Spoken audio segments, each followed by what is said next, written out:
It's really interesting because you look at the stats of the game. I like a bit of stats, and there's nothing in them. Yeah. And there was nothing in that game. I mean, she is a young player coming on the last 10 minutes of a really tight game. That's where your leaders need to be talking to her. You've got some senior players, you can see them in the picture, stood behind her saying nothing. She just said the Ragoni word. She also picked Ragoni over Scarrett in her team of the week. I knew you were going to bring that up. Are we seeing the effects of WXV in our lifetime already? Stop it. Give us a number then. I think it's going to be like 25-17 Ireland. Really? Yeah, I think it'd be free. Italy want to play the way they play against England. You bring that mentality. But I think also that allows Ireland to play on the counter. See, she's convinced me. I've I got had Italy down to win. Do you know what it is? I think if Scotland are ever going to beat France, this is going to be the moment that we're going to see it happen.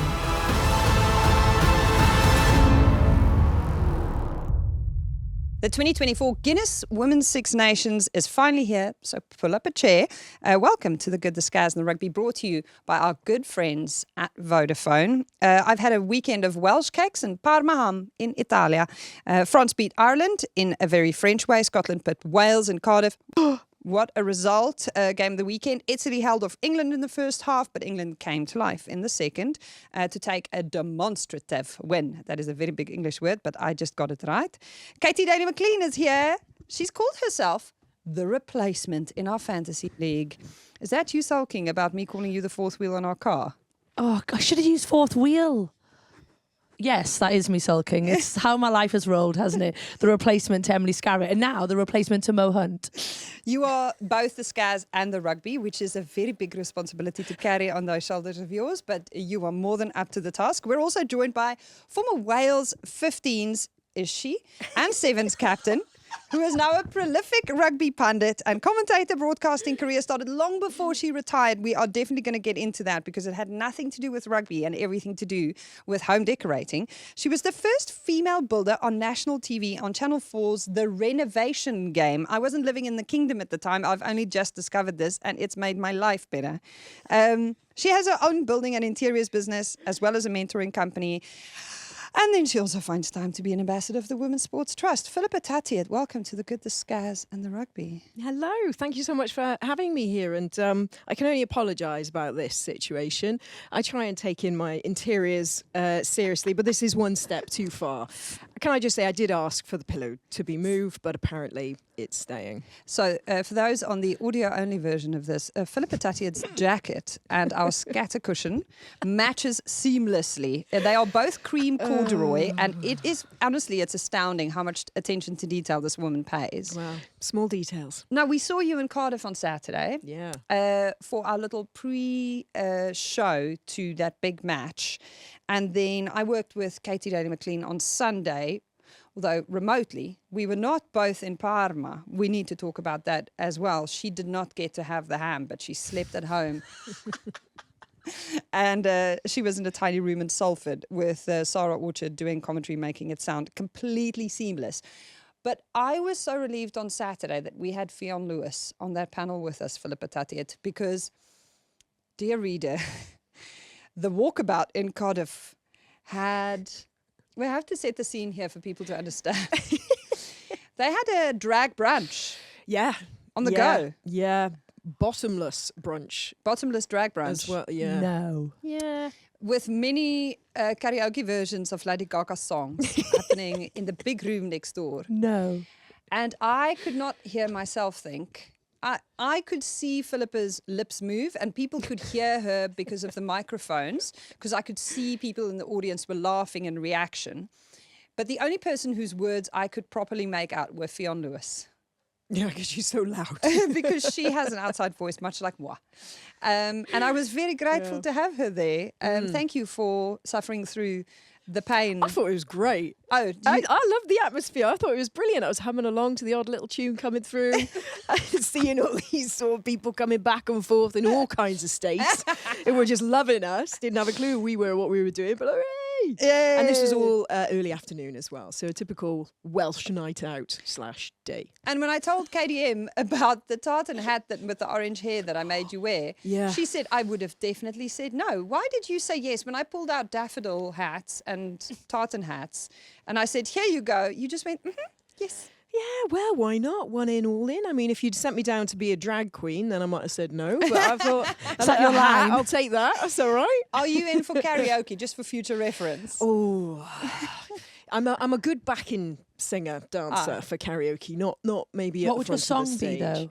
Oh God, Elma, I'm coming to you next. you know what? Actually, I love a Motown. Do you? Because everyone can get along with a Motown, Oh. and it's not too fast either. So if I'm really struggling to see the monitor, which I need to be at a certain state to agree to do a karaoke, I'm probably going to be a bit blurred Okay. vision. And you can hum along and sing along, and a bit of a Motown thing. Oh, nice. Alana Miles, Black Velvet. Oh, you've done that Great before. one. You've done that, but that Why was are your you so complete surprised? go-to. That's a great tune. It's so much You've fun. gone up in my estimations on that Really? alone. Yeah. Oh, go me. And you, Katy?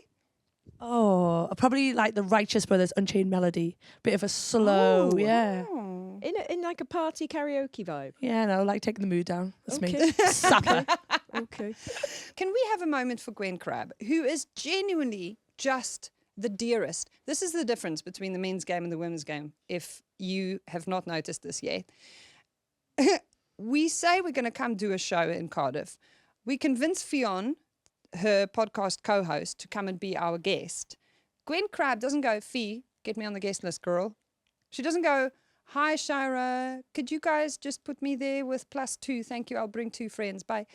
She buys a ticket. And then she just came onto the stage because we said, girl, if you're going to sit in the audience, you might as well come sit up front there with us. And she just joined the chat. What a good egg. I know. Such a good egg. Brill. And then she told us all about her playing with her bridal hair because she likes having her hair done on match day. She used to turn up with properly curled hair, and she's got beautiful hair. And apparently Donna Rose gave her such a hard time about looking like she's going to go get married after the game that when they had a Kangaroo Court session once, Donna gave her a lap dance. Right. Go with This her is- That's bridal a really hair. Yeah. tenuous link. I think you've got Yeah. to fill it in a little bit more. They were like, look, okay, if this is your night out to be a bride, most brides thank would you. go to a club, apparently, and get a lap dance. So Donna Rose gave her a lap dance. There Just was fill also the a gaps for you. Thank you. bachelorette party in the crowd on Oh, yeah. Saturday. We have to also emphasize Yeah. this. So we were in the walkabout with the drag brunch in the background and someone wearing a white bride cowboy hat with little pearls on it in the audience and a sash. And the naughty straws. And then the stories Only Use your in Wales. imagination. Yeah. Only in Wales. And then the Hey, daffodils. And the daffodils were not even daffodils. They were sunflower hats. Sorry to our Welsh friends. We thought they were daffodils, but once we checked the packaging, realised those were sunflower hats. But Gwen sat there wearing the sunflower hat like an absolute trooper, and so did Fee. Props to them. Good on them. yeah, Love it was that. a wicked laugh. It was really good. I also love that you brought all of your ex-Welsh international teammates down. Gemma from the Prop Life was there. Squidge Rugby came down. We had literally, I mean, just an audience full of friends. Your ex-teammate friends had a bit of a giggle at you telling us the story of the Kangaroo Courts. Just for those who couldn't hear on the day, for example, moi, but also Katy, who wasn't there. What is a Kangaroo Court brought to you by Philippa Tuttiett really like? Ooh, okay, so I used to love Kangaroo Court. So, end of the season, you got your fines and stuff. But I'm just like, I'm not that fussed just getting people out going, you did this, you did that, sit down, drink, whatever. So it used to be, if you got 5 fines, I'll give you a dare or a challenge. And if you completed that dare challenge, you could nominate your 5 fines to someone else. But if you failed it, you had to double it. So you'd have 10. It's wicked. It's such good fun. Did you pick the days? Like, did you have a yeah. list? Oh, yeah. I used to get real creative. In fact, right, so when I arrived, I was like, go up to Philo, give her a cuddle. And she was like, you know what? I just checked my WhatsApp randomly earlier to see the last time we'd messaged, because we normally message on Instagram and stuff. And she was like, it was like 3 years ago, and the last message you sent me was, can you bring antlers? I need them for my games. And I can't even remember what the game was. But yeah, they were pretty random. I tell you one, I've got to tell you this, right? Jasmine Joyce, Yeah. okay? So we were away. This wasn't with Wales, actually. This is random, but this is brilliant rugby. Like, we were playing for a Scottish team in Barbados. So it was invitational sevens, like, so cool. So we were doing the Kangaroo Court. And Jazzy has a bit of a reputation for, how do I say, not being Einstein. Okay. Yeah. So That's very diplomatic. Thank you. So I said to her, I was like, right, pick anyone in the room and I'm going to do a quiz against you and that person. And if you beat them, you can nominate your find somewhere else. And do you remember there was a TV show not long ago, Are You Smarter Than Like a 5-Year-Old? Yeah. Something like that. Yeah. So I ripped off a load of questions for them. So of the whole room, she picks the doctor. I was like, mate, Jazzy. what are you No. doing? So anyway, but because these questions were kind of geared towards kids, Jazzy was winning. Right? So I'm like, yes, Jazzy, this is amazing. So last question, right, for her to win. Where does the Prime Minister live? Right, Jazzy, boom. I know. I was like, great, yes, go. The White House. Oh, Jazzy. It's black in this country, isn't it? Exactly. But yeah, so just silly things like that, just to have a bit of a party at the end. I used to love doing them. This surprises me about you because you come across Yeah. as like quite a nice, friendly, like warm member of the squad. My view of people who do courts they are Savage. bit Yeah. evil. Rachel Burford, Rocky Clark, Amy Garnett, George Gulliver. Like You just all- called Georgia four Gulliver. people evil right. in a row. One of them made us drink Tabasco and then put it in somebody's eye. Shut up, Juice. Oh, no, I Yeah. didn't. Yeah. You weren't that kind of girl. No, I wasn't that kind. I mean, I didn't hold back on the dares, but yeah, it was nothing like one uni style, you know, where drinks go through the socks that you've worn and things like that. Just drink out my boot once. There you go. No, I wouldn't have done that. So before we started rolling, we said, and then when you captained Wales in 2015, and you said, no, actually, 2014, no, that actually wasn't the captain. And we said, yeah, but we have a picture of you as the captain A lot of of people Wales. have seen that picture, yeah. Yeah, you are Yeah. holding the Women's Six Nations trophy in the 2014 kit. Closest I ever got to that thing, yeah. Why were you doing the captain's photo shoot Yeah. if you were not the captain? No, so I was vice captain, but the captain was Rachel Taylor, but she was poorly. So I got called up and I went along and did the captain's photos. And that's where actually we probably Yeah. chatted for the first time, wasn't it? Because our manager couldn't make it, so I went up on my own, Billy No Mates. So I saw Katy and sort of sauntered over to her and I was like, I don't know what I'm doing or where I'm going. Can I follow you? Oh, you saw the fringe and you were like, she knows her way around. Whoa, leave that out of. She was top dog, so I followed her No. around. You did carry some serious top dog energy in that picture of the six of you.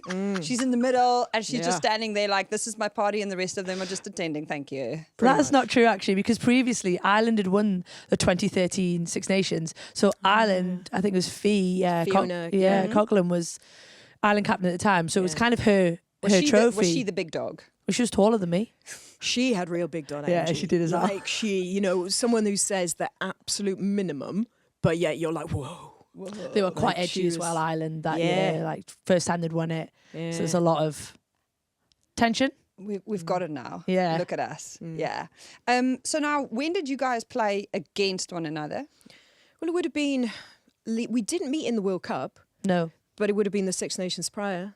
Or probably that 2014 Six Nations. Yeah. Did we, at some point in there, Yeah, it would have been. I think England beat Wales. Oh. Yeah. What's she like on the pitch, though, as a competitor? Give us the... Can you remember? Fast. Just She was a winger, so she was like, if I got Over out there, there. that was bad things were happening for England. Yeah, to be fair, I don't Yeah. think we actually ever No. went 1-1. So no, Thank it's all God. right. Yeah. no one-on-ones there. Okay, so shout out also, sorry, there are people that I didn't credit for attending on Saturday, and that is our friends from Cardiff Uni, from our Vodafone Empower Her project. They had a whole VIP table up in the front.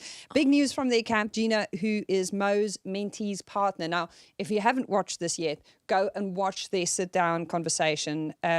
Just under a year ago, she was diagnosed with cancer. She's been cancer-free for some months now. And on Sunday, she laced up her boots again and got back on the pitch. Go, Gina. Very emotional day for her, and big congrats from us. You are a Cardiff Uni alumni. You picked the ball up there first and you studied communications. Yeah.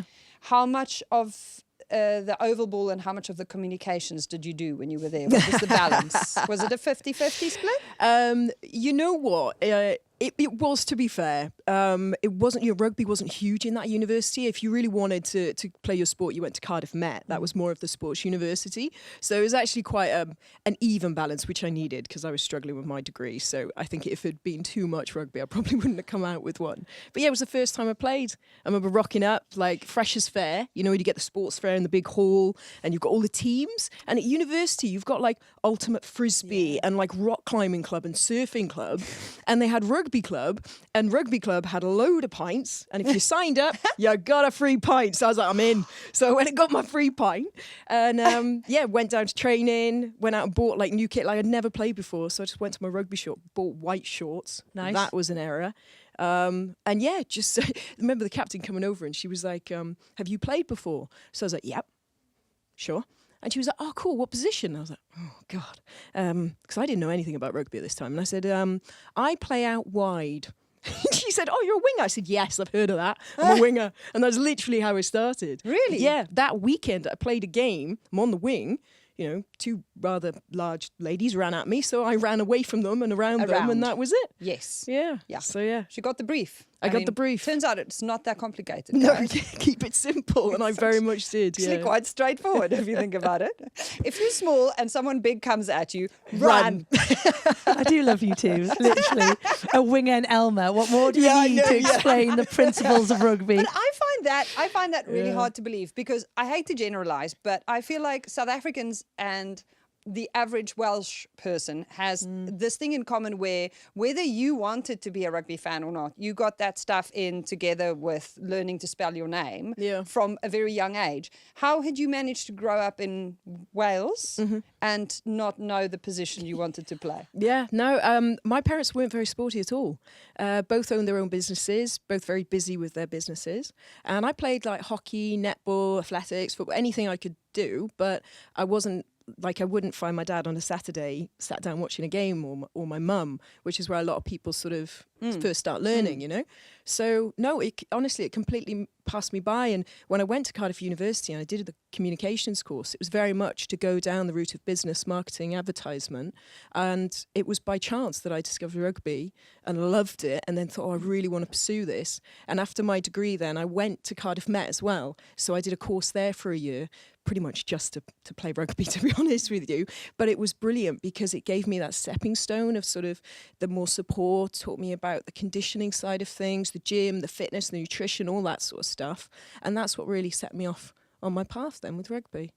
I love that. Yeah. It's really cool though, isn't it? Because I think like as the game progresses, more people now come into the game, or the girls come into it at a much younger age. Oh, so young. Whereas you think probably the era that we played in, there was a lot of girls that basically played at uni at 18, 19, 20 and were potentially getting capped at 22, 23 after playing less than 30, 40 games of ever. Never mind just at senior level, just ever. Which is, it's cool to think how far the game's come. Oh, yeah, absolutely. Brilliant. Now, speaking of how far the game has come, if you have me bellowing at you through your phone screen every now and again because you follow me on Instagram, you will know this. The viewing figures for England's game out in Italy, but also for the Wales-Scotland game on Saturday on the BBC clocked over 1 million each. Wow. Massive numbers for round one of the championship, and we're just going to keep building this hype as things lead on. So if you are feeling the vibes and you are getting someone to pull up a chair and come join us, we have another live show coming up. Now, last year, this event's tickets sold out in one day. We're heading back to the Cabbage Patch ahead of England-Ireland on Saturday, the 20th of April. And Katy Daly-McLean has just pulled out the Scaz hat. Oh, God. You said a party. Do you just carry the Scaz hat? Sorry, this is a tiny party hat that has Emily Scarrett's face printed on it from last year. Do you still have it? No. What hat? Of course I have it. She's my best friend. I miss her. I don't get to see it. So when I feel sad and gloomy, I put my party hat on with Emily's face. What more could you need? That is the most impressive thing. You know when you've made it, when you've got a party hat with Right, you. exactly. And this is what I'm hoping, that eventually I will get a hat. You've got one with your face on it. If I hint enough, they might, you know. What is also astounding is that she put this hat on that Saturday morning. What was it, like 11? We were having like Guinness at 11, and you wore the hat in commentary that afternoon. No way. And then when she came back to the patch for the after party, she was also still wearing the hat. Wow. You must have had a wicked red line going all the way around there by the end of the day. It got a bit lower by the end, Yeah. but I mean, Scazzy is not a fan of this hat. Right. I don't understand why if you look closely. So it just gives me, when something just gives you a bit of joy. Yeah, this hat just has a lot of joy for me. So, tickets are going on sale Friday the 29th at 10 a.m. Make sure that you're following the Good, the Scaz and the Rugby on socials, because we cannot wait to have you there for the party with us. Someone who really is probably the kind of professional presenter we all aspire to be, because she can multitask a bit like KDM does with the party hat and the commentary at the same time, is our Philippa, who I only watched your DIY videos the other day. My favorite one was the one where you knock the window out with the piece of wood, and it puts a very rogue amount of sticky tape on the back of the window so that the glass doesn't splatter everywhere. I'm obviously selling it really well. You've taken the key points. But even Molly Packer has taken some key points. She watched the patio video you did. Yeah, absolutely. You taught her how to install I taught her a how to lay a patio, hopefully. Have you learned anything useful out of Philippa's channel yet? Because not yet, but I am going to go home and watch it because there is a lot of DIY that needs doing in our house. So I might be texting Philippa in a minute. It's actually a miracle that we managed to lure you back into rugby land at all. Tell me about this Channel 4 being a DIY and interiors presenter sideline that you had going.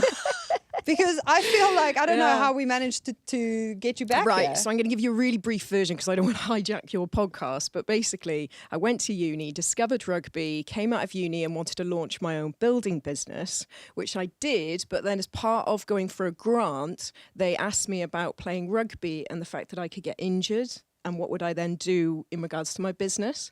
So I actually got my first cap in 2006 and then retired in 2008. So I had 4 years where I didn't play rugby at all. And that's when I sort of put all my emphasis into the building business. That really grew. And we were the only female building company in the UK. So when a TV show wanted a female builder represented, they contacted me. And that's how I got onto the Channel 4 show. So I did that. I did My New Home for 5K. With Channel 5. Didn't catch on, only one series and they got binned. But then I did the DIY shows, which I really liked. That was all online. So I did all of this and it was brilliant. And like I was getting invited to all these fancy places. I went for dinner with Lawrence Llewellyn-Bowen and things like that. And it was wicked. But I was like still friends with the girls that I used to play rugby with and seeing on their socials, like they're going to Six Nations, they're going to World Cups. And there was part of me, I was just like, oh God, like, I wonder if I could have done that, would I have been, any good? Or so I was like, right, life's too short. I'm going to go back. I was 28 at the time. And I was like, I'm going to go back. I want to start again. So I went right back to my grassroots club, Cardiff Quins, worked my way up through the ranks, and then finally got back into the squad. And then sort of we met. So I got back in 2012 and then did the 2014 World Cup. Stepped away from the TV stuff, did the rugby stuff, then retired from Union 2014. I had a lot of retirement parties because I wanted to play sevens. And at that time, you had to play 15s and sevens. They wouldn't just let you play sevens. And I really loved the sevens game. So stepped away completely from the Welsh setup then. Did just sevens, 2 years. Amazing, traveled the world, got invited to all these like teams. Like when I went to Barbados, I played in Las Vegas with an Australian team, like it was insane. And then Wales qualified for the Commonwealth Games. So team manager that was in place contacted me and said, look, we've got funding. You can just be a sevens player now. We're putting a program together for a 2-year build towards Commonwealth Games. Would you come back? So then I went back into the Welsh setup and started playing sevens again. And then, got to the Commonwealth Games, which was insane. And then I retired for sure. Forever. I left my ligaments on a field in Australia. So turns out you don't need them in the rest of the world. Yeah. That is a crazy wild journey. I know. Yeah. So when you joked earlier, you were like, are you going to do a book? I was like, well, it'd be a varied book, I tell you, because honestly, I've gone left a bit, right a bit, up a bit, down a bit, but it's been awesome. Like I've had some really amazing opportunities and I'm so glad, that I've got like the supporting of my family and stuff that, you know, like with the Channel 4 stuff, financially, like it was really good. And I was getting these other contracts and opportunities. And I stepped away from that to play rugby in a completely amateur era. Like, that's going to pay me nothing. But I remember my mum saying, like, you know, we're proud of you as long as you're happy. You just do what you want to do type of thing. And then by taking that gamble and doing that, now, look at me, I'm talking with you guys, like doing this media work. I get to fly all around the world again. You get the best seat in the house, watching the best games being played and chatting about them with other people who love the game. So it's amazing, isn't it? Like sliding door moments, how things can kind of, something shuts, but maybe something else might open up. Now, the one thing you've glossed over there is you studied communication and you played rugby while studying communication. Then you left uni and you started a building business. Which is a very big leap there. Well, What were you building before? What were you doing beyond the communications and the rugby that led you down this path? Yeah, so you remember I said both my parents owned their own business. My father was a builder, and my mother's grandfather was a builder as well, so it's very much in the sort of family.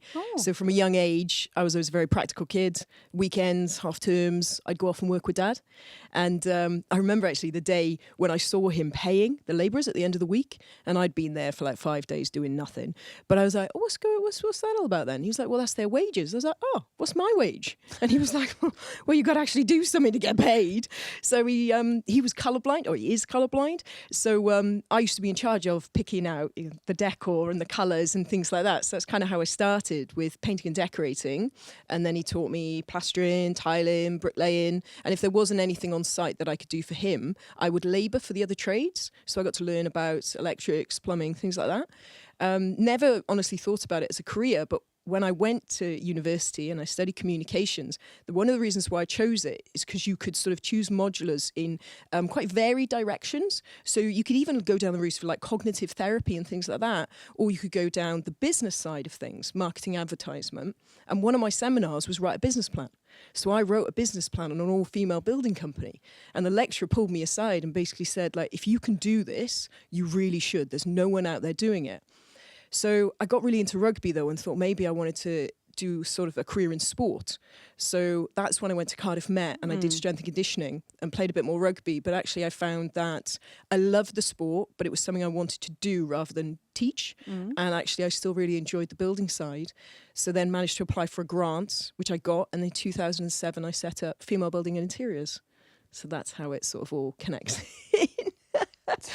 Isn't that just the wildest, most impressive thing you've heard in a long time? I flipping love it. I think it's amazing. Like, absolutely amazing. And I was saying to you earlier, wouldn't I, how funny that on International Women's Day, I posted a picture of me on building site, and the amount of people who I've known for a good few years are like, you're a builder. Yeah.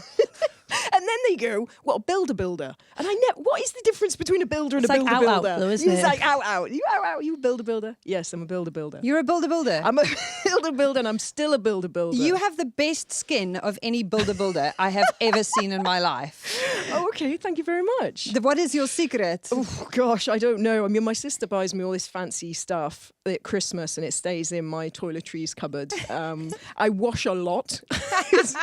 Training in the morning, on site, then I'd be training again in the evening. So yeah, I don't know. Maybe it's that. I just got to thank my parents. I must have they've probably come from them. But I love that. Such a role model. Yeah.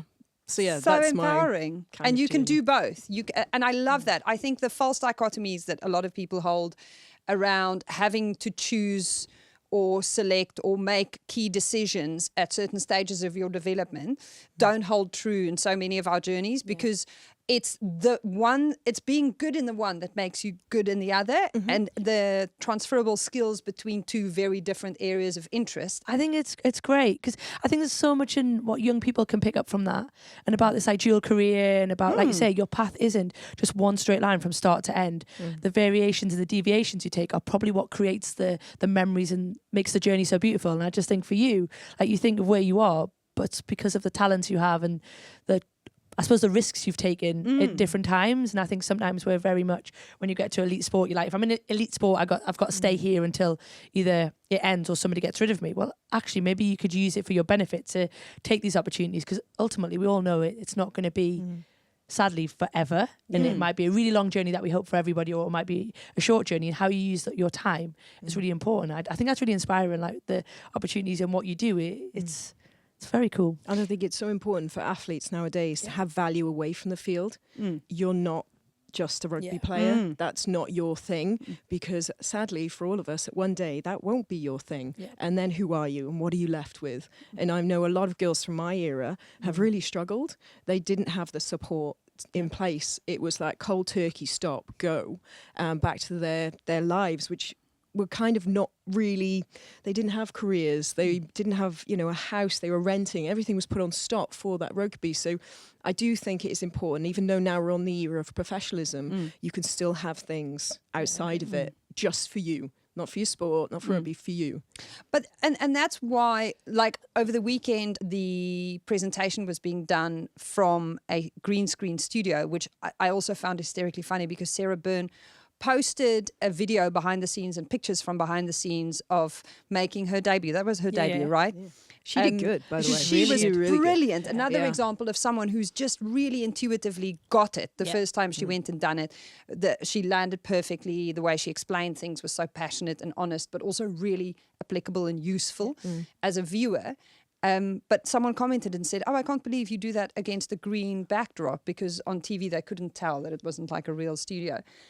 And that being able to step into the broadcast space and just fly and just be so natural from the start is something that I've seen many people not be able to do. So when someone does it really well, I just enjoy it so much. And I think both of you have proven yourself over and over just to be such absolutely phenomenal ambassadors for the game. What is it like when your kids watch you? And how much do they understand, know, appreciate, critique? Yours are too young, right? Well, this is fascinating. We were talking about it earlier. So the twins are 18 months. Our eldest is 4. And she now gets it. So she, Sale Sharks, who obviously I work for as well, played at the City of Salford Stadium against Ealing a couple of weeks ago. And she's been talking about being a mascot because she's been watching the games on TV, especially the nationals, mascots come out, and she's like, I'd like to be one. So, right, okay, I can definitely pull that string. So she came out as a mascot, and honestly, she was absolutely amazing. She was so much smaller than the rest of them. The rest of them were like 9, 10. She was absolutely like smashed out of the park. I had a little tear because the opportunities, isn't it? It's amazing for her to be a mascot in female sport. Yeah. It's not representing the boys. And we got home, and obviously Men's Six Nations was on. And the other day she turned around, she was like, Mum, and I was like, yeah. She's like, have boys always played rugby too? Honestly, I was like, double tuck. I was like, but she was like, boys are playing. And I was like, yeah.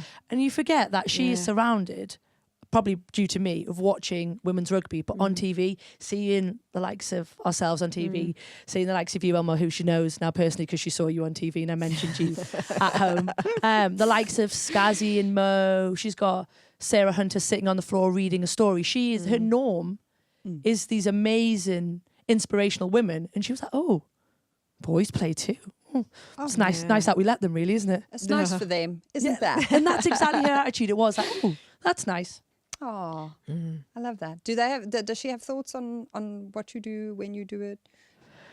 No, sometimes she'll comment on what I'm wearing. Oh, really? And my hair, yeah. She goes straight there. Yeah, but actually, do you know what? She's really lovely. She was like, oh, Mum, you look beautiful today. Oh. And I'm like, oh, my yes. That sounds long may that cute. continue. Yeah, please be on side. Until she's like, oh, don't go out looking like that.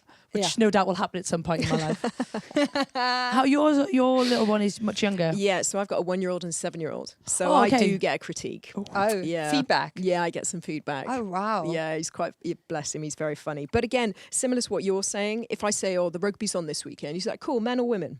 Straight away. Just like, absolutely brilliant. But yeah, I don't think he'll be playing rugby. He's quite shy, he's quite reserved. He's like me, but to the extreme in regards to not liking contact. At the moment, he's just tags, and he's really fast, right? So he gets there, he gets to the person, he's like, oh, God, I missed it. Whoops. Oh, whoops, there you go, well done. Mate, that's so sweet. And he's like, well, I don't want to take their tag because they get upset. Oh my goodness. I know, so cute. Whereas mine would be pushing them over Yeah. to get the tag. Turns out they take after someone. Yeah. Someone It's we awkward, know. Now, this weekend was a really big deal for Wales. They were in women's health, the girls. I loved the kind of media, the level of media attention leading into that game at Cardiff Arms Park. And we had our big show and everyone had their red shirts on and it did feel like an occasion.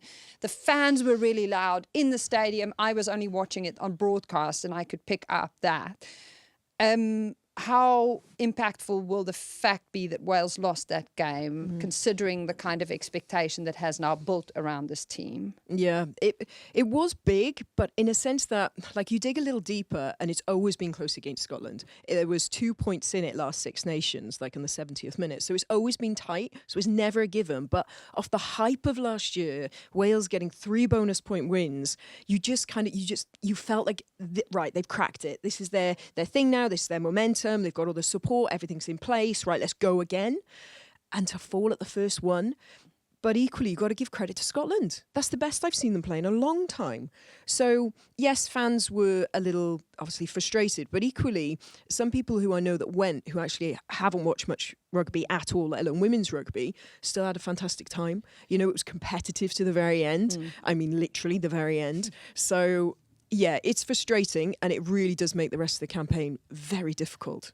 I think that's the thing that becomes hard, isn't it? What if whoever loses their opening games, it just starts to pile your pressure, and especially for Wales because they go England next. It almost just, as you get to the Italies, the Irelands, those are the games. The pressure's mounted, and for me, it's really interesting because you look at the stats of the game. I like a bit of stats, and there's nothing in them, and there was nothing in that game either. And I think it's hard because you don't want to throw the baby out with the bathwater, and I think that's what you can't do because, like we said, Wales played very well. Scotland just won the day, edged them, and that is the beauty of sport, and is why we all watch them and why we're involved in it. Because if it always goes to form, then it's pretty dull, isn't it? Yeah, and for me, the difference between them on their play was the Scottish backs. Emma Orr, 13. We talked about it, didn't we, on the preview show? And I kind of feared if she could get them clicking, because they've got such talented players. And that was really the difference. Unfortunately, the only time we really saw Jasmine Joyce, who's probably our biggest threat in the back, with her hands on the ball, was when she was jackling it. You know, she didn't actually get the ball in space. So their back line fired much better, unfortunately, than our back line. And that was it. That's the point of difference. Shout out to Dr. Rachel Malcolm, Scotty, as Scazzy calls her, because she was the personification of the kind of intensity and the confidence with which the Scottish girls came into it. Their other talismanic figure, Sarah Bonner, I had this moment, it felt like Commentator's Curse, where I watched her, that there was a close-up shot of her with the braids in her ponytail, and I thought she is just the exact kind of intense person you need when you're in this place where Scotland was at that point in the game, where you're like, this is on, we can win this. And then she got injured. Yeah. And my heart broke for her and for Lana Skeldon, and we really hope that both of them are okay. Bless Bonner. I replied to one of her stories and I said, I hope everything's okay. Amy Cocaine went and took her out for a meal. But she was going to go to the doc and get a full read on the scale of the problem. Team of the week, Katy Daly-McLean. You selected both Emma Orr and Corinne Grant. Love that for Corinne. Speedster. She went well, man. You all know this, and you'll probably be able to talk more to it as a winger. I just enjoyed the way she backed herself. Like, we talk about wingers not going into touch, and she danced down that touch line a couple of times. I mean, Jenny Hesketh's first cap, and I feel like it was a rough day at the office for her, especially when Corinne Grant looks so comfortable and so confident.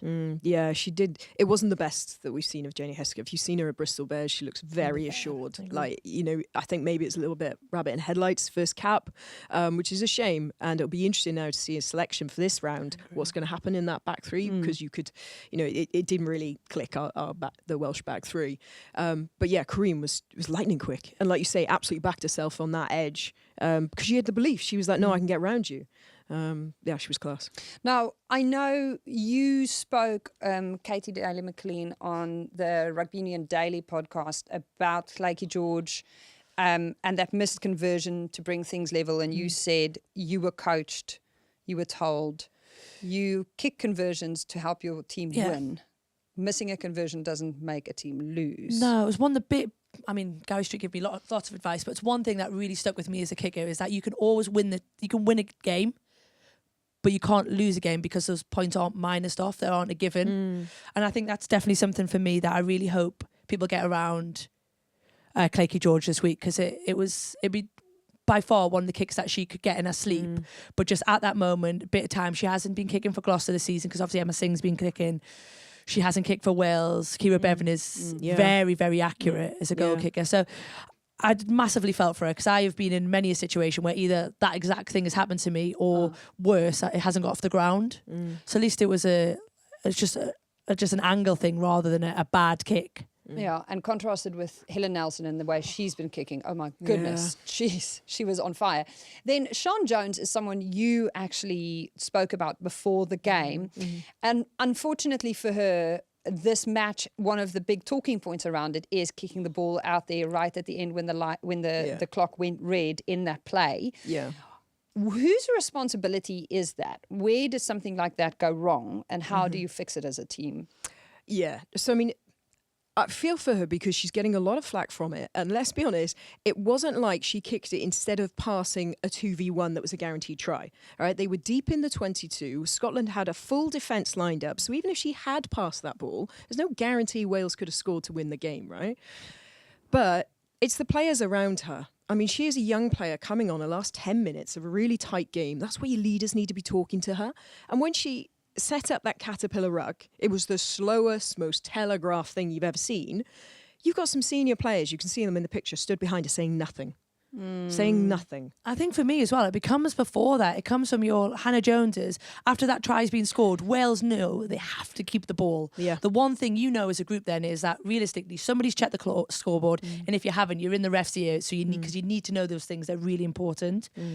But where are all them forwards that are building your caterpillar rug? Yeah. You're not doing that because the ball's going wide to the edge. Yes. You know that because we're going to box kick it. Yeah. So you have an opportunity there. But I think for me, where's the messaging from your coaching side? Because obviously nobody's come on and said, when the waters come on, right, guys, we're going to go to the keep ball plan, whether it's keep it tight or we need to throw it to the wide channels, whatever it is you're going to do. So clearly none of that conversation's been had because she's defaulted to the exit plan. And I do think it's really, really harsh to throw that on her because, like you say, there was Alex Callender's in that caterpillar. Like, you know what's coming there. Yeah. So even if she had kicked it and it stays in, Scotland are throwing that into Rosette on this. So Yeah, exactly. I do find it hard, especially as a fly half, when these things get thrown about. Because I'm like, this is a team sport, and especially as young players, they can be really, really hard to take. She will feel bad without all the external pressure being thrown on her. And she is young. Yeah, I've done shows where I've completely dropped the ball. And like, it's literally, sometimes it takes me a week or two to get back from that, because obviously you think that everyone watches everything you do when they don't. How do you psychologically come back from a big moment like that when you are a young player? Is there anything you wish you knew when you were in a position like that, or anything you wish you could say to her or anyone who has an experience like that, where it's a big moment, it's a key decision, and in hindsight you go, I wish I didn't do that? You know what? This is the importance of a life outside of rugby, because you turn to them and say, it was just a game, all right? Don't worry about it. You made a decision, but guess what? You're going to learn from that, and it's going to make you a much, much better player.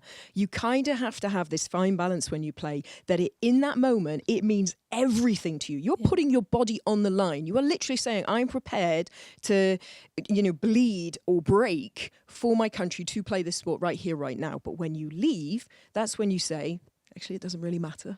And for her, I hope that people are telling her that, as long as you learn from it.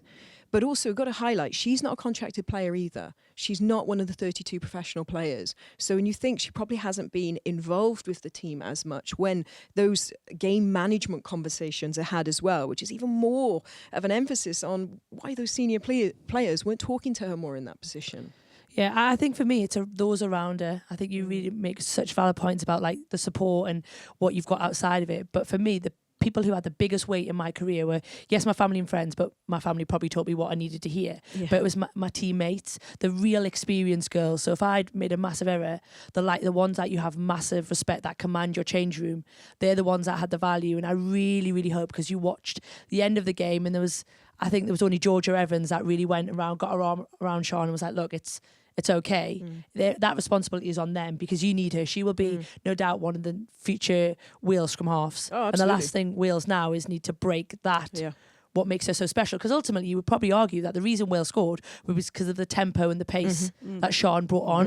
And you need that version of her. And I think it's really important that those around her, those key players, like, look, you will make worse mistakes, trust me. Yeah. You will go on to make many, many more, Yeah. probably different, but you will make more. And you just have to be able to reflect on it. Like you say, learn, ditch it, and you go again. I hope go again this weekend. And if you are a captain and you want a great example of this, during the Men's Rugby World Cup last year, Mani Libbok had a mare of a game with the boot. And in the post-match conference, Siya Kolisi was asked about this.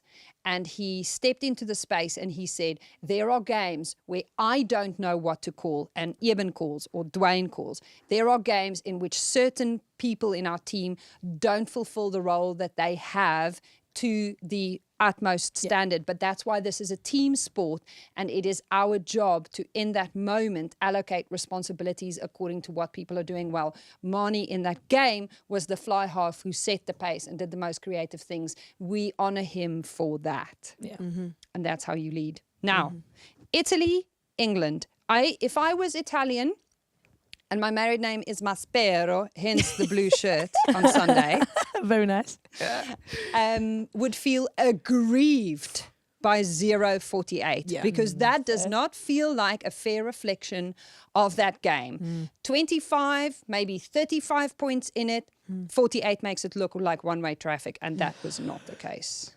It really, really wasn't, especially the first half going. Like, fair play to Italy. Like, when you talk about defensive intensity and really kind of standing up and being counted, they did that in bags. I think the difference that we know, and will be the difference throughout the tournament, is England's depth, their fitness, the length of how long they've been on professional contracts, just sees these games out. And I think, like you say, aggrieved is probably a really good word to describe it. If you're Italy, that game was probably a 25, 30 pointer, and Italy have probably scored some points in there. It definitely wasn't 48-0. No. If you are England now, imagine yourself in the Red Roses setup, Philippa Tuttiett. First things that you need to fix. I don't know, Katy, it'd be interesting to know what you think here, but I don't think it's a case of, right, this area wasn't good. It was more combinations need to work better together.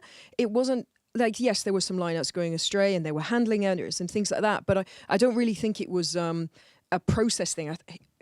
I think it was a lot of different players coming together and them trying to field this new style of rugby that they're trying to play. So yes, they got to shore things up, they got to tighten things up, but I don't think you'd be looking at it going, that section's really, really bad. We need to do something about that. Would you? Yeah, no, I think errors was the biggest thing. I think we chatted before this, didn't we, about teams in this Women's Six Nations now are much more competent defensively. It's probably an easier thing to work on, isn't it? Your D, because it is a one-on-one mentality. You make your tackle, job done.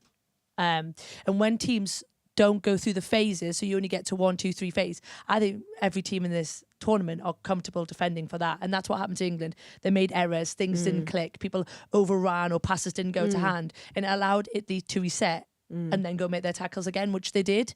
So I think actually when you look at the game a second time, if England, to break these sides down, need to go through multi-phase and need to get into your 5, 6, 7 phases, then I think we might have seen a different picture. Italy get out of position. You end up with your props on the edges that you can then go and pick off, which we saw a bit more of in the second half.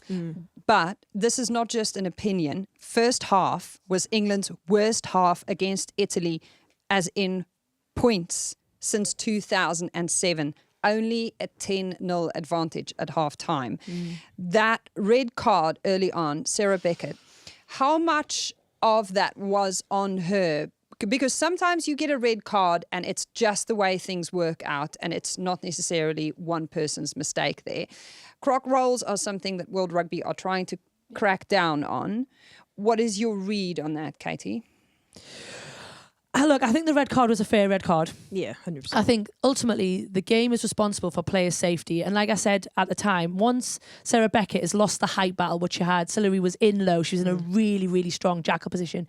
It's how, as a player, what you do about that. And in that moment, she has made a bad decision. I think if you spoke to Sarah, she would put her hands up. She'd be really, really sorry about it. So I think the red card for me was a fair red card. I think what we've still got to do is provide players with still more opportunity of what they do when you get into that situation. Because if you're a big girl like Sarah Beckett is, she's extremely tall. Sillery is probably shorter than me, which is short. It's really, really hard to move, and no player is ever going to stand off and not hit anything. I think the difference is what the angle is and how she lifts and what she does to clear. But I mean, we really, really hope she's all right. She was one of Italy's best players. She's been around for a long time. She's very talismanic for them, and especially partnering Rigoni in the centre. So for me, I really hope we see her again. She just said the Rigoni word. She also picked Rigoni over Scarrett in her team of the week. I knew you were going to bring that up. Oh, Big. that's a big call right there. Yeah, but I mean, Scazzy will admit herself that probably wasn't her finest performance out there, was it? It was kind of looked a bit rusty, but we've also got to remember this girl has returned after 13 months out. Absolutely. Neck surgery, has only played 2 games, if that.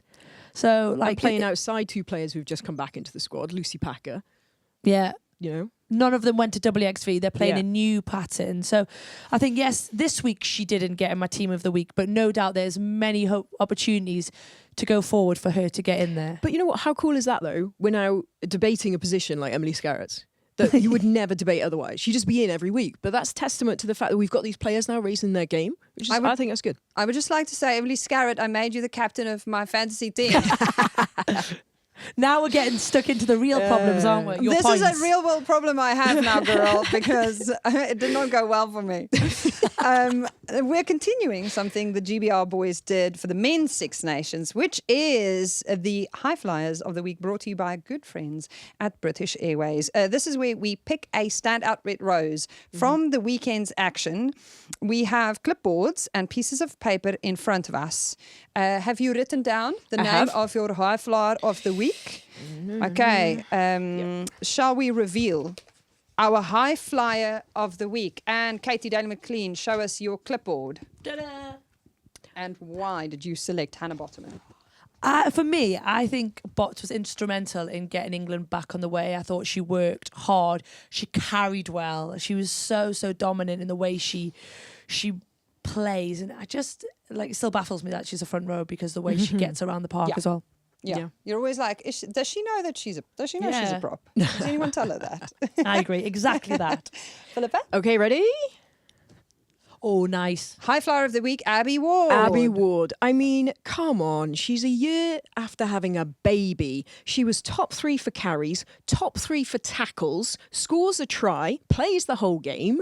Just unbelievable. Fantastic. I honestly, I really take my hat off to her, because coming back from having a baby is one thing, but also you've got to think of the amount of time she's have to leave her baby to go to training and things like that, and all of those behind the scene things that you do anyway as an athlete, but I'd like so much more magnified when you're a mum. I just think, I take my hat off to you.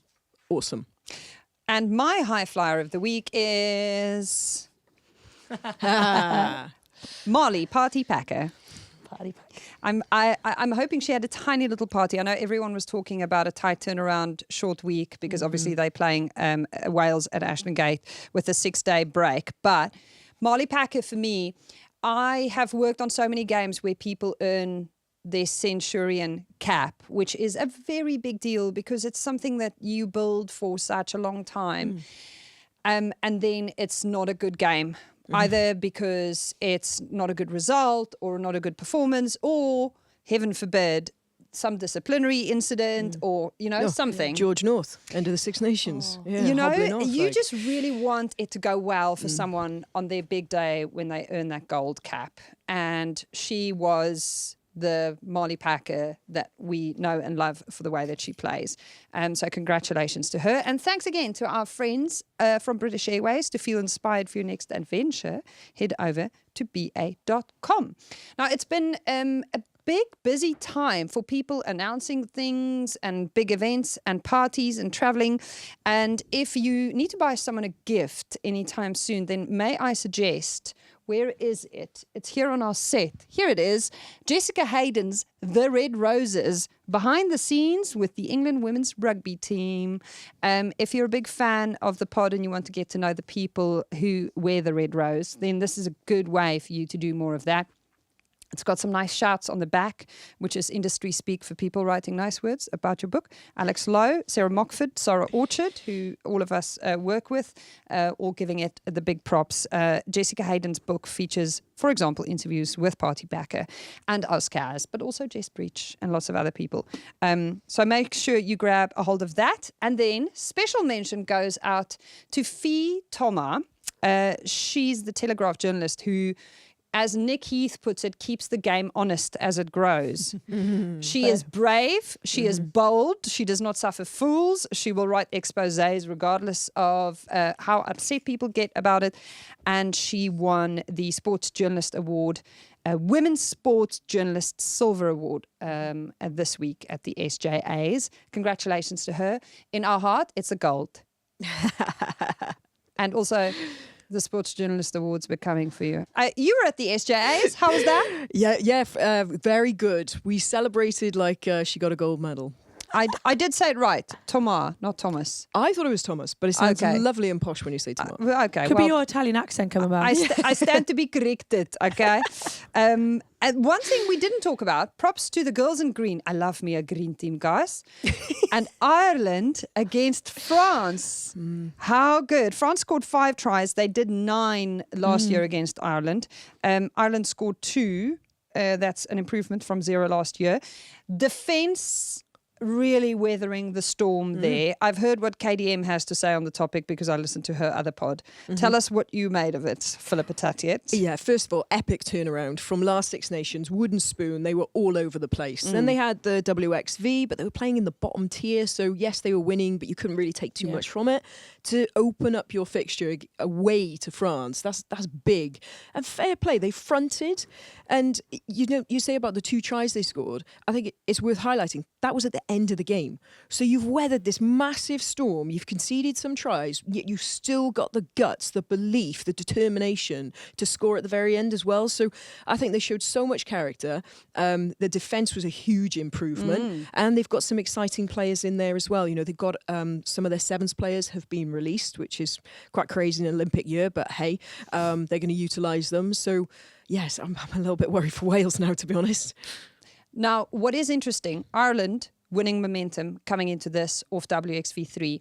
Scotland winning momentum off the back of WXV2. And remember, Scotland and Italy, I know I've been banging on about this for weeks, but were separated by points difference of 2 in WXV. Both of them had a good winning run and have come into this Women's Six Nations with a completely different level of momentum than they've ever had coming into this championship before. Are we seeing the effects of WXV in our lifetime already? Stop it. So let's work backwards this weekend for prediction time. Okay. Ireland at home against Italy, 2 teams who will, after this weekend, both feel like they probably did better than anyone would have given them a gap to.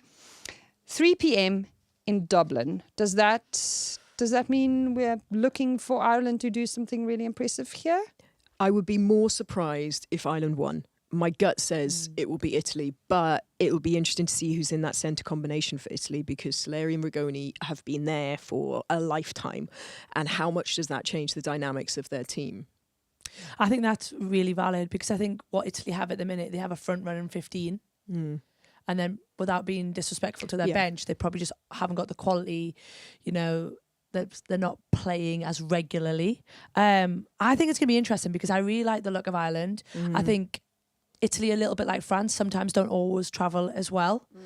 Ireland at home, like you say, momentum. I think they will have got home to a almost like they've won. Yeah. Because I think people thought they were going to go away and get absolutely annihilated. People had written them off already. And I think you've always got to be wary of that mentality. And what I also did like is I thought Ireland's backs they've always had good outside backs, like Philippa touched on, because of the sevens, but they had some half backs that could play. Both their fly halves that came on, especially Dana O'Brien, who came off the bench, or some left foot. And I think having a kicking game, a long kicking game where you can build pressure on sides, makes Ireland just a different beast now, because they've always struggled dreadfully to exit last year, and that's part of where their problems came from conceding. But now you've got a kicking game, you've got all this pace, very good defenders. Give us a number then. I think it's going to be like 25-17 Ireland. Really? Yeah, I think it'd be free. Italy want to play the way they play against England. You bring that mentality. But I think also that allows Ireland to play on the counter. See, she's convinced me. I've I got had Italy down to win. Yeah. But everything you said there, yeah. Oh, God. No, I'm going to stick to my guns. I'm going to say Italy are going to win. And you know what, though? I'm going to change in the sense I think it'll be higher scoring, like based off what you've just said. So your result, the other way. Okay, 25-17. Right, the only caveat is if it's wet and windy and rainy in Ireland. Oh, God, yeah, okay. This is all based on a dry, But sunny it's day. Ireland. Yeah, so it could be wet and windy. And then if it's wet and windy, it could be 9-6. And who knows? And then... Because Solari is their main goal kicker. Yeah, good point. Oh, So then it might be 9, yeah. now, speaking of wet and windy places, Edinburgh Oh, lovely. on Saturday at the Hive. Can Scotland beat France? Dun, dun, dun. Katy, Daddy McLean. Do you know what it is? I think if Scotland are ever going to beat France, this is going to be the moment that we're going to see it happen. I think France were loose against Ireland, and I think if they play with that mentality against Scotland, Scotland could punish them. Again, Helen Nelson was goal kicking beautifully, which I think if you start building a score against France and you start getting in their mentality, sometimes you never know who's going to travel. Scotland are buoyed by that confidence, unbeaten record amount of games. Like, this is the game. So I think this could be really, really close. I think France probably will have too much quality. By how much? Oh, I don't think it'll be. I think it might be one score, and I think it could be a much closer game. Phil, just a number. Give us a score prediction there. I'm going to say France to win 2010. 2010 in Edinburgh. England, Wales, Ashton Gate. By the way, tickets left. Maybe grab one, because I have a feeling they might get close to sold out by Friday. It's Easter weekend. I mean, what a lovely excuse to go down to Bristol. Everything's still there to play for. For Wales, they need to turn up big time against England this weekend. Philippa. They do, and they need to sort out their defence. That is the first. That would be my thing. Tuesday morning, we are tackling everything, but they need to change their style. Against Scotland, they were going for a hard press, trying to shut down Emma Orr at 13. It didn't work. There weren't the dominant tackles to stop it, so then they were constantly scrambling. And yes, we were saying or hearing the commentators say, "Aren't they scrambling well?" But then you've got to go back and think, why are they scrambling? You know, so it's like, so they need to sort that out. You can't go too aggressive against England. You need, for a Welsh perspective, they haven't got those big hitters. You stay off, stay connected, stay controlled. But what's key is the jacklers. They've got to get in and try and slow England's ball down. Okay. That is huge. Yeah. Huge. If England play with that under 3 second ball like they did against Italy, Wales could be in for a really, really long day at the office. Yeah. If they can be very Welsh and that tenacity and everything that we know about Wales, that fight and that edge that comes with playing England, they've got to bring all of that and more. Okay. Well, there you have it. BBC Two, iPlayer. Make sure that you tune in. Plenty of entertainment for you on offer this weekend. Might we see an upset? Maybe two. Who knows? Big thank you to Philippa. I know you're not the biggest scrunchie wearer. No. We give people scrunchies. Might be wasted on me, I'm afraid, unless we're going for a real top-knot situation. Nice. Ooh, I mean, imagine. I wore the hat. Don't make me wear the scrunchie. Come on now, people. She's got a line. This girl has a line. She's like, you have reached the line, woman. Stop now. Okay, we will stop now. But we have had tons of people asking and even complaining that I didn't give Jill Scott and Kaz Carney and Karen and Laura Kenny their scrunchies on the big live show. You just didn't see it. I did it afterwards. But if you would like the Good, the Scaz and the Rugby scrunchie, we might bring it to our live show at the Cabbage Patch. So, I mean, if that isn't a reason to come down and grab yourself a scrunchie, then... I mean, what is? Next week, I'm going to Scotland. We're going to go see what is it they are eating this year and what has changed. And whether it's South Africa that inspired them, I don't know. Obviously, I'm going to find any which reason to work that in there. Yes, completely impartial. We'll see Katy again the week after that. She's going to keep wearing the party hat with the Scazzy face on it. I love that for us. Joy. Philippa Tuttiett, we will definitely see you again. Thank you so you. much for coming by. Honestly, I've really enjoyed it, guys. Thank you very much. And keep the Master Builder content coming because it's honestly my favourite thing. We've been The Good, the Scaz and the Rugby, brought to you by our friends at Vodafone. The Good, the Scaz and the Rugby is a folding pocket production produced by Shira Kilgallen.